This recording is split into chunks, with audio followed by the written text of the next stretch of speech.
Hello everyone and welcome back to Tech Tuesdays. This week we've got a lot of great stories for you, including Fallout 4, new 1TB Xbox Ones and PS4s, Steam machines, Steam controllers, Steam Link, WWDC, Netflix ads, 20 years of E3. So, let's get started.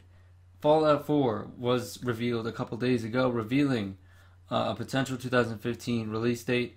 I'm talking about it on Philosophical Fridays about whether graphics make the game or not.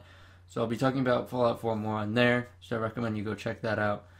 There's going to be a new 1TB Xbox One and PS4. The listing on Amazon leaked for the Xbox One, showing a 1TB hard drive, a new redesigned controller, Halo Master Chief Collection included with a June 15 release date for $400. A Sony FCC filing came up from DualShockers revealing a PS4 model number CUH1215B featuring a 1TB hard drive. No details on pricing yet, but we could hear more at E3. So, on to the Steam Machine.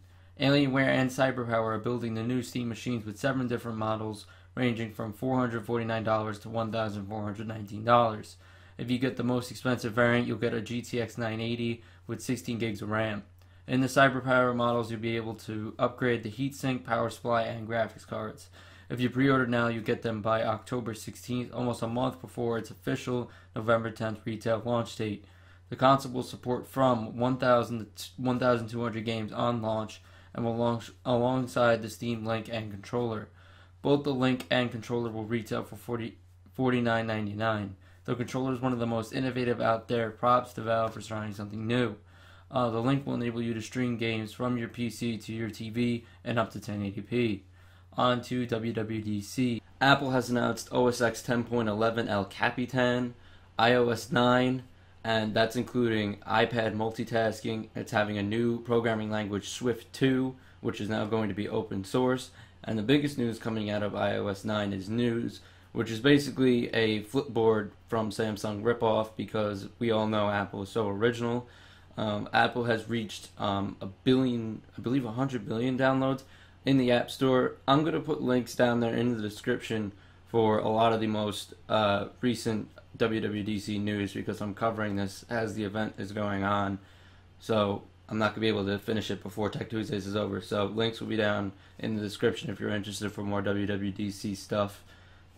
Netflix has begun rolling out pre-roll ads, and on a limited scale, and the ads reportedly last 20 seconds or longer, promoting Netflix original shows and can be skipped.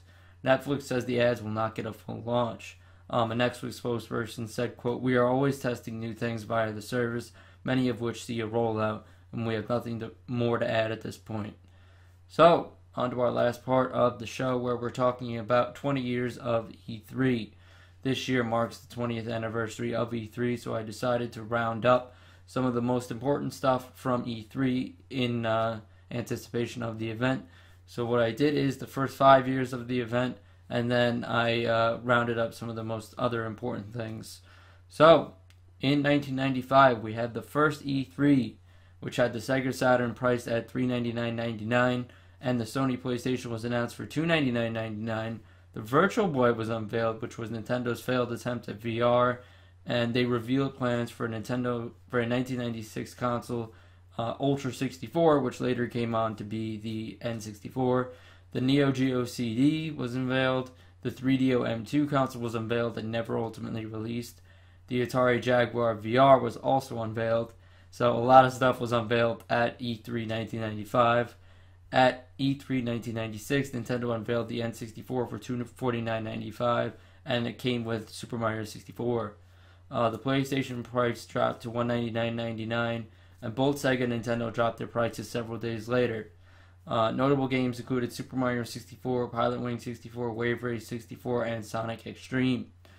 At E3 1997, major announcements included Duke Nukem Forever, Fallout, Half-Life, Metal Gear Solid, N64 modem, Panzer Dragoon Saga, PlayStation Dual Analog Controller, Quake 2, Sonic 3D Blast for PC, and GoldenEye 007. 1998 E3 was considered to be one of the best years for gaming and featured the announcement of the Sega Dreamcast, Game Boy Color, and the Game Boy Printer.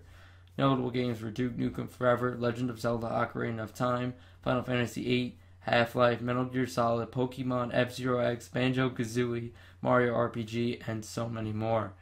At E3 1999, Nintendo announced the team up with IBM and Panasonic to create Dolphin, which would later go on to be the Nintendo GameCube. Notable games included Perfect Dark, Donkey Kong 64, Soul Calibur, NFL 2K, House of the Dead 2, Quake 3, and more. Some other notable conferences from throughout the years were E3 2006. Nintendo's Wii stole the show with its innovative controller and promising games such as Wii Sports, Super Mario Galaxy, Metroid Prime 3, and Legend of Zelda Twilight Princess. At E3 2011, Nintendo unveiled the Wii U and Sony unveiled the PS Vita, both considered underwhelming consoles to say the least. At E3 2013, the Xbox One and PS4 were announced for $499.99 and $399 respectively. The PS4 infamously roasted Xbox with its used game policy, allowing gamers to play used games if they wanted to. Nintendo's Direct showed off major first-party titles including Super Smash Bros. For Wii U and 3DS, Mario Kart 8, Super Mario 3D World, Donkey Kong Tropical Freeze, and Legend of Zelda: Link Between Worlds. So that's it for this episode of Tech Tuesdays, guys.